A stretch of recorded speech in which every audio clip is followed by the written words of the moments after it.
Hi there, welcome to today's tutorial where I'll be showing you what kind of frame rate you should use for a particular shoot, and of course basically at the second part I will be showing you how to actually achieve a slow motion effect. What is frame rate? Frame rate can actually be said to be the speed at which images are shown. How do I mean?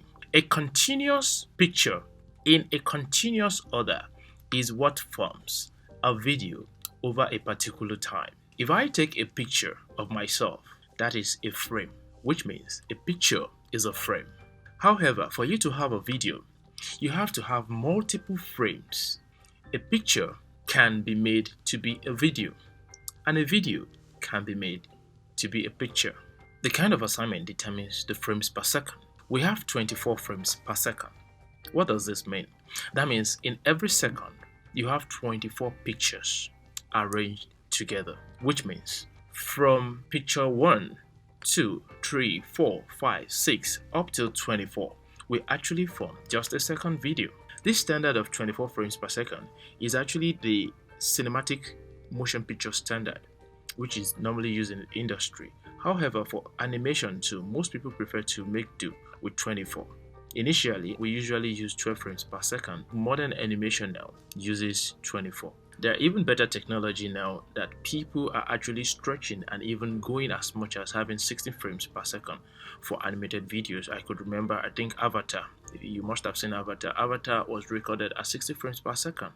So things are actually changing anyway, but of course, the lesser the frame rate, then the lesser the details that you have in your visuals. The second one I want to visit is 25 frames per second, which is the PAL standard. The PAL standard is actually used basically in Europe, and of course that is also what we use here in Africa. Another one is 30 frames per second. 30 frames per second is a standard that we call the TV standard. And this is what was brought by the North American. They believe you have better quality, which obviously you do have better quality, but then you have multiple pictures forming a second of video. When you have to cover an event that requires probably a track event that like running, it's a quick activity. Such activity will love to have larger frame rates. So the larger your frame rate, the better your video quality, because you will have ability to have multiple pictures embedded in 1 second of a video. So number one, by the time you drop your video on your timeline, you can always increase this so that you have the opportunity to see the keyframe line. This white line is actually the keyframe line, which if I click and drag it down, this is the opacity by default. So the first thing you do in order for you to slow down your video is to click on the video, right click, then go down to where you have the show clip frames. So when you show clip frames, then you go to time remapping, then you go to speed, because we're actually going to be working with the speed. This default speed is 100. So since I still want it here to play till 100, then I click on here to locate where I want my keyframe to start. Then I can play the video.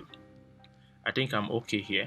Then of course I give her another keyframe here, which means we have two keyframes here, but there is no variation yet. So you come in here, and of course if we click this down, what do we notice here?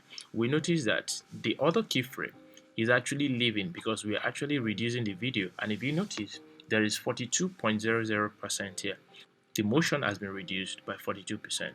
If I bring this down a little bit more, then of course the video length extends, and of course we are seeing how much it is extending.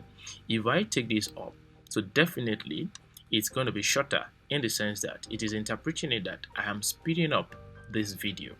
So let's get back to bring it down, and let's bring it down to, let's say, 50%, which means half of the action that is expected. So let's go through this and let's play this.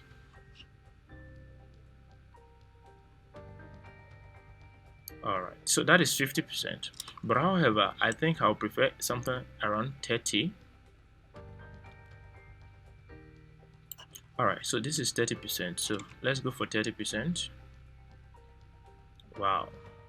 If I think I'm satisfied with this, then you come to the beginning of where the interaction of your variation comes in, because at here to my left in here we have a frame rate here that is seeing it as 100%, and here we have it here seeing it as 30%. So click on this to have a smoother transition, then try to widen this up a little bit. So by the time you widen this, you have this transition that you are seeing.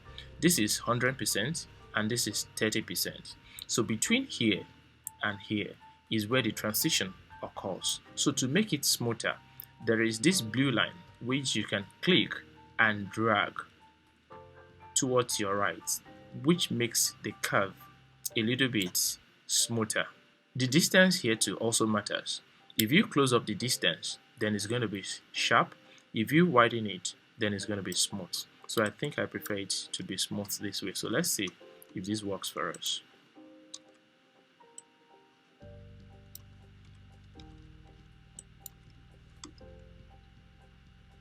Alright, this works for us, but I think I want it to be a bit smoother, so we can increase it further, which I think, alright, that's better. So on the other end, then we can decide to go and increase this to 150.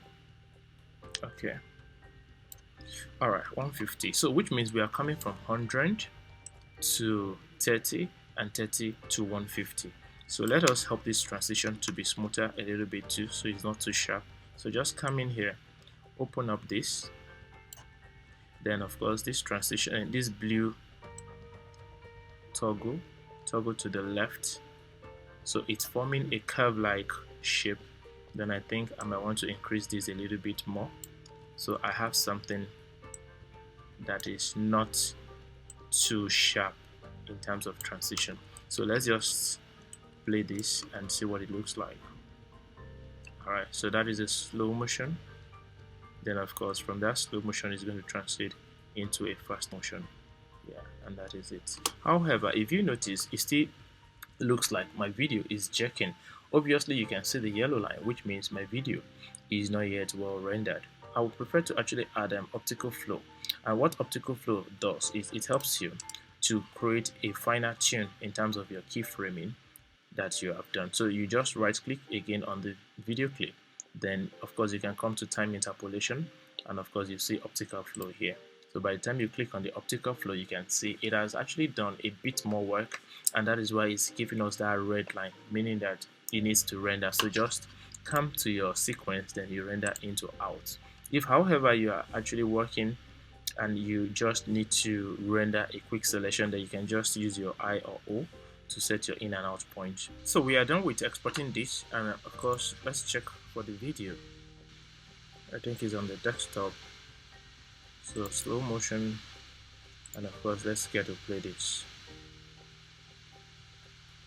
Alright, that's the slow motion effect.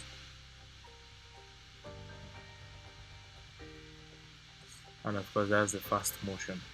So basically this is what it looks like: a slow motion, a fast motion. All of this is achieved in here. So but always understand that the best that you always want to do is to make sure you have the right setting for your camera before the shoot. Thank you for watching this tutorial. You can always get some more tutorials on Premiere Pro and other stuffs on this channel.